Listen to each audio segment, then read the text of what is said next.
Hello and welcome to the TABE lesson of the ABE Professional Development Modules for Mississippi. This lesson will review the proper materials and methods for administering the Test of Adult Basic Education, or TABE, Forms 9 and 10.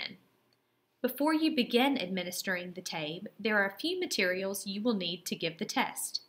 Test booklets, pencils, scratch paper, timing device, sign-in sheets, answer sheets, eraser, time log, and calculator. Just a quick note here, make sure that you shred the scratch paper after your students use it. This shredding keeps the test reliable. The most important item you must have is the TABE Complete Battery Test Directions. Before you give anything out, make sure you have this booklet in some form on hand. If you do not have one of these books, please consult your director, test administrator, or trainer.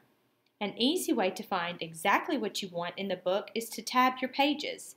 You can do this with mailing labels that are cut in half and then folded in half over the edge of the booklet. You could also tear out sheets from the booklet and laminate them so that you have a durable copy you can use over and over again. A few key reminders concerning the test. Test in the morning because that is typically when testers' brains are sharpest. Make sure to give breaks between tests. Allow students to get a drink of water or to get the blood flowing with a good stretch. Prevent talking between students. Make sure they know that they are to be quiet until everyone's test is completed. Finally, no cell phones whatsoever. This goes for students as well as test givers. When students are trying to determine if they will have enough time to complete a test, make sure you tell them the length of the test plus 5 to 10 minutes of practice exercises. Keep space between the students so they are not tempted to cheat on the test. Try your best to eliminate any distractions. Have signs on the door saying, "Do not disturb," and try to find a clock that doesn't tick loudly. Write the times on the board so students can keep up with them. Let students know that this test is an assessment. It determines what they do and do not know. Tell them that this isn't a pass or fail, but an instrument that teachers will use to help them improve their weaknesses. Tell them not to guess randomly. If they know how to work a problem, tell them to try to figure it out, but if they don't have a clue, tell them to skip it. Also note that students should have one response per question and they should bubble in the circles properly. As a teacher, you should point out the stop signs at the end of each section. Students will mark in the test booklets. After testing is completed, go back through the test with a heavy-duty eraser and remove smudges and notes. If the book is beyond salvaging, make sure you shred the entire booklet. Don't simply toss it into the garbage. Never, ever, ever assist a student with a question on the TABE and never go over questions afterwards. The TABE is an assessment that is independent of your class and should never be directly reviewed. If you have TABE PC, the same rules of not reviewing should be followed. Make sure that students follow the directions and the testing environment should be as sterile as possible. The steps of new enrollees should be as follows. Give the locator, score it. Give the TABE, score it. Check the validity of the test. Retest if scores are invalid. Submit locator and TABE scale scores on personal data sheets to hand in to your data manager. Then begin your plan of instruction using your SIOA.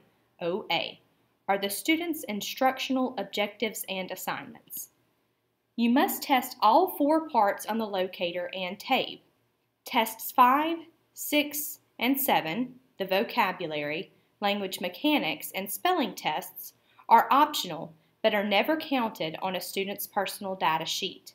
The only exception to testing all 4 parts is if the student is only focusing on a certain subject.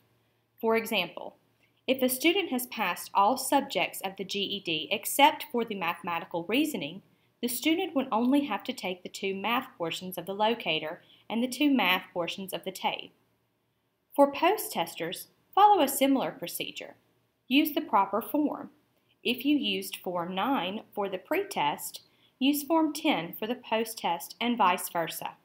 Check with Ames prior to post-testing to determine which form you pre-tested with and make sure you are using the opposite form for the post-test. Always follow the directions of the test. Submit post-test scores even if the score is lower than pre-test scores. After that, determine what sort of review and remediation is needed. Use the guide provided in the TABE module of this online course to see what level of TABE you should give a student based on his or her locator scores.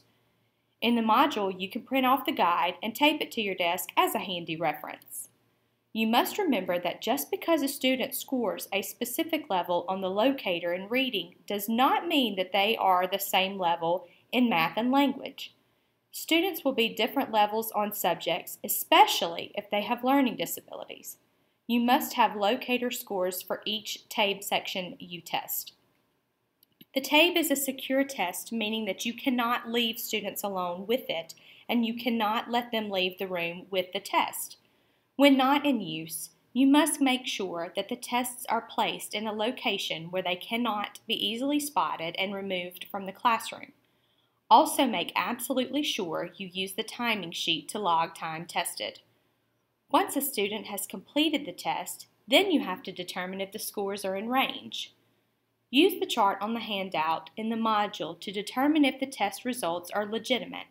If the scores are not in range for the level of test you gave, give the student a lower or higher level test based on the results.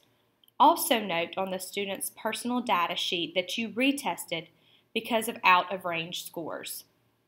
Then you must determine which educational functioning level of student you are dealing with.